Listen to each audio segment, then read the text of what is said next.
अगर आप भी हेल्थ इंश्योरेंस लेना चाहते हैं तो आपको किन किन बातों का ध्यान रखना चाहिए, इस वीडियो में हम स्टेप बाय स्टेप यहाँ पे सीखेंगे। तो चलिए शुरू करते हैं। सबसे पहले हम हेल्थ इंश्योरेंस के टाइप जानेंगे कि कौन कौन से टाइप के हेल्थ इंश्योरेंस होते हैं। तो इनमें हमारे पास बेसिकली इंडिविजुअल कवर और फ्लोटर प्लान होते हैं। इंडिविजुअल का मतलब है कि आपको अपने स्वयं का इंश्योरेंस करना और आपका फ्लोटर में आ जाता है पूरी फैमिली का। आपको कब इंडिविजुअल और कब फ्लोटर प्लान लेना चाहिए। अगर आप फ्लोटर प्लान ले रहे हैं तो आपके फैमिली मेंबर्स सारे फिट होने चाहिए। अदरवाइज अगर आपकी फैमिली में कोई एक पहले से ही किसी बीमारी से ग्रस्त है तो इसकी वजह से आपकी जो फैमिली का जो प्लान होगा उसका जो प्रीमियम जाएगा वो बहुत ज़्यादा जाएगा। इसलिए आप उनके लिए अलग से एक इंश्योरेंस ले सकते हैं और उसके अलावा आप सबका एक इंश्योरेंस ले सकते हैं। अदरवाइज आप इंडिविजुअल को भी सेलेक्ट कर सकते हैं। अब हम चाहते हैं कि इसमें आपको किन किन बातों का ध्यान रखना चाहिए। आपका जो हेल्थ इंश्योरेंस है वो किस टाइप का होना चाहिए, इसके लिए हम कुछ पॉइंट हैं इनको हम नोट डाउन करेंगे और इसके हिसाब से हम यहाँ पे कुछ कैलकुलेशंस करेंगे और अपनी ज़रूरतों को समझेंगे। तो सबसे पहले तो हमें कितने रुपए का जो कवर है वो लेना चाहिए वो आपके ऊपर डिपेंड करता है। आप 5 लाख का लेते हैं, 10 लाख का लेते हैं या फिर इससे कम 3 लाख का भी ले सकते हैं, या फिर ये आपके ऊपर डिपेंड करेगा।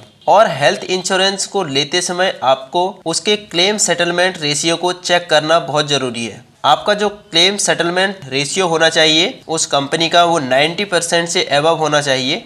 और उस हेल्थ इंश्योरेंस पॉलिसी में प्री हॉस्पिटलाइजेशन और पोस्ट हॉस्पिटलाइजेशन की फैसिलिटी होनी चाहिए। ये जनरली प्री हॉस्पिटलाइजेशन की फैसिलिटी 30 डेज और पोस्ट में किसी में 90, 180 या फिर 120 इस टाइप से होती है। और इसमें आपके पास डे केयर की फैसिलिटी होनी चाहिए। डे केयर की फैसिलिटी मतलब कि आपको 24 आवर के लिए एडमिट ना होना पड़े। अगर आप हॉस्पिटल में जाते हैं, आप कुछ दवाइयाँ लेके आ जाते हैं और उसका आपको क्लेम मिल जाए, तो इसको बोलते हैं डे केयर क्लेम।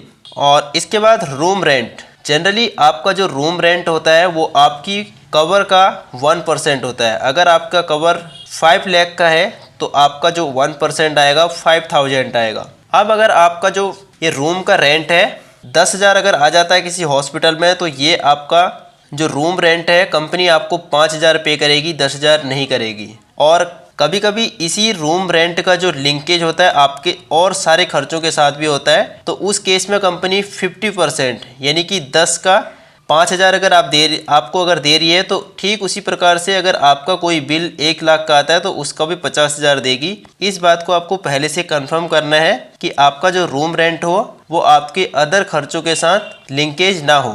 और इसके अलावा नेक्स्ट पॉइंट आता है कोपे का सिस्टम। कोपे का मतलब है कि कुछ आप स्वयं पे करेंगे और कुछ कंपनी पे करेगी आपके किसी भी एक्सीडेंटल केस में या फिर किसी भी बीमारी के केस में। अगर हम हेल्थ इंश्योरेंस प्लान ले रहे हैं तो इसमें कोपे का कोई सिस्टम नहीं होना चाहिए। जनरली कोपे 10%, 20% का होता है, तो आपको इस फैसिलिटी को भी देख लेना है। तो ये वाला पॉइंट आपकी पॉलिसी में नहीं होना चाहिए। इसके बाद आता है वेटिंग पीरियड। अगर आप पॉलिसी को लेते हैं तो उसके बाद आपको तुरंत अगर अगले ही दिन कोई बीमारी हो जाती है तो उस केस में आपको क्लेम नहीं मिलता है और कभी कभार मिल भी जाता है, वो आपकी पॉलिसी पे डिपेंड करता है। इसमें कभी कभी 30 डेज का वेटिंग पीरियड या फिर 24 आवर्स का वेटिंग पीरियड रहता है, तो इसको आपको चेक कर लेना है। और इसके बाद आता है waiting period for pre existing disease. मतलब कि आपको अगर कोई पहले से बीमारी है तो उसके लिए आपका वेटिंग पीरियड कितना रहेगा। किसी पॉलिसी में 3 इयर्स होता है, 4 इयर्स भी होता है और 5 इयर्स भी होता है। इसको आपको चेक कर लेना है और 3 इयर्स हो तो उस पॉलिसी को आपको सेलेक्ट कर लेना चाहिए। और इसके बाद आपकी पॉलिसी में नो क्लेम बोनस होना चाहिए। नो क्लेम बोनस का मतलब होता है कि अगर आपने 1 साल के अंदर कोई क्लेम नहीं लिया तो उस केस में या तो आपका प्रीमियम कम हो जाएगा या फिर बेसिक कवर को इंक्रीज कर दिया जाएगा। मोस्ट ऑफ द केस में क्या होता है कि आपके जो कवर है उसको इंक्रीज कर दिया जाता है अगर आप 1 साल में कोई भी क्लेम नहीं लेते हैं तो। और इसके बाद आपको चेक करना है कैशलेस पेमेंट। आप जिस एरिया में रहते हैं उस एरिया में पॉलिसी का जो पार्टनरशिप है, उस कंपनी की पार्टनरशिप है, वो किन किन हॉस्पिटल्स के साथ है और किस में कैशलेस हो जाता है। तो आपको इस ऑप्शन को सेलेक्ट करना चाहिए क्योंकि बीमारी के टाइम पे आपको इधर उधर ना दौड़ना पड़े। और इसके अलावा एक और ऑप्शन होता है फ्री हेल्थ चेकअप।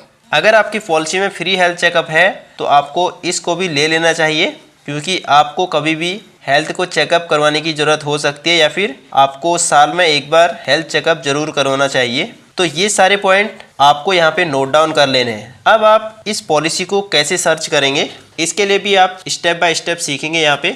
इसके लिए आपको सिंपल है, पॉलिसी बाजार का ऐप डाउनलोड करना है। उसमें आपको हेल्थ इंश्योरेंस वाले ऑप्शन में जाना है, वहाँ पे आपको अपनी डिटेल्स डालनी है और उसके बाद आपको वहाँ पे एक फ़िल्टर का ऑप्शन आएगा, फ़िल्टर लगाना है। उसमें से आपको अपनी ज़रूरतें डालनी हैं और उसके बाद कवर कितने का लेना चाहते हैं उसका सिलेक्शन करना है और वहाँ पे फ़िल्टर के साथ आपके सामने कुछ पॉलिसीज आ जाएंगी।